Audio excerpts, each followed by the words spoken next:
Hello and welcome to the Genuine Learning Blog. My name is Melissa Galasso, and today we're going to talk about another new interpretation proposed by the AICPA's Professional Ethics Executive Committee. And today we're going to talk about unpaid fees.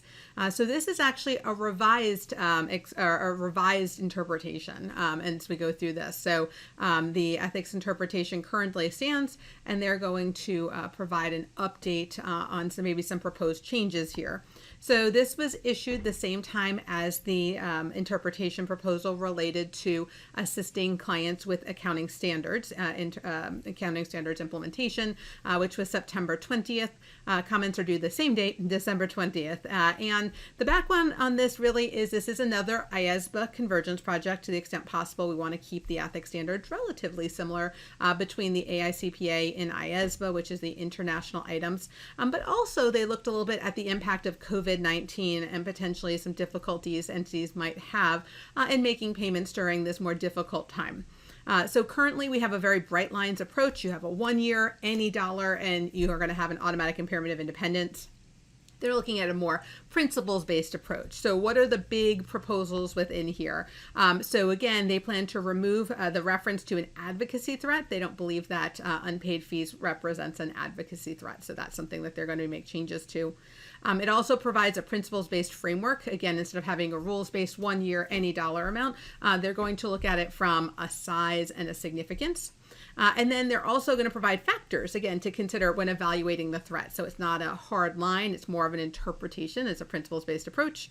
And then example safeguards. So as you can see here, this is the markup they're making to paragraph 3. The current rule basically says that there's nothing you can do. There's no safeguard that would, if you had any unpaid fees from an attest client that had been rendered for services already rendered more than 1 year, that you would have automatically impair your independence, and there's no safeguards that could be applied. As you can see now, they're moving towards a more principles-based approach, and they're looking at, well, what about the significance of the fees? What about the, what's going on here?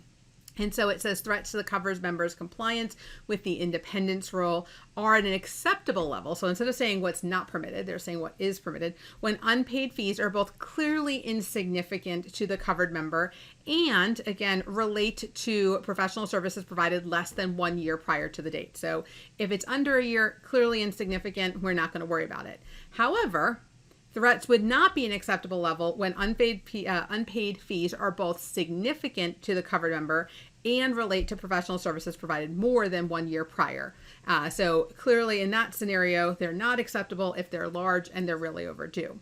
Then they say there's some judgment. Other situations maybe where it's not large, but it's more than a year, or it's really large but less than a year, where you would have to assess the threats to independence. And they give us some factors that to consider. Obviously, the significance of the fees to the member, how long the fees have been outstanding, again, so size and time, but also the likelihood that the fees will be paid, right? So thinking about our history with the entity, what we know about the operations as we're doing our current year work, and then the potential effects that will have on the auditor's objectivity. And again, we always not look at just independence in mind, but also in appearance, the appearance of the auditor's ability to maintain independence here.